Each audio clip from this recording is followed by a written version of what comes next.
బెల్లం చుట్టూ ఈగలు ముసిరినట్టు ఉంటుంది చైనా వాడి వ్యవహార శైలి. మనం నోటం అనౌన్స్ చేసామనుకోండి, అంటే ఒక మిస్సైల్ ప్రయోగం చేస్తున్నాం. ఆ ప్రయోగం ఎక్కడి నుంచి ఎన్ని కిలోమీటర్లు వెళ్తుందో ఆ ప్రాంతాల్లో అట్టించి విమానాలు కావచ్చు, యుద్ధ నౌకలు కావచ్చు, వాణిజ్య నౌకలు కావచ్చు, చేపల బోట్లు కావచ్చు, ఏమీ ఉండకూడదు అని మనం అనౌన్స్ చేస్తాం. ఆ రోజున ఆ రూట్లో ఏమీ ఉండకూడదని. ఎందుకని?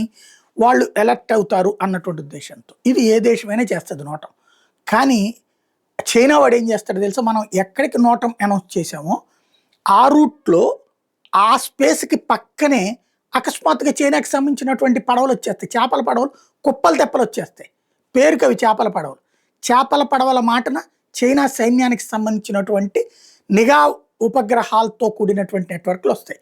మనం ఇక్కడి నుంచి ఏ రేడియేషన్లో ఏ రేడియస్లో మిసైల్ పంపిస్తున్నాం, దాంట్లో ఉన్నటువంటి సిస్టమ్స్ ఏంటి, ఇవన్నిటిని హ్యాక్ చేయడం కాదు కానీ కాపీ చేసుకునేటటువంటి టెక్నాలజీలు వాళ్ళ దగ్గర ఉన్నాయన్నమాట. అందుకనే ఇది వేస్తుంటాడు.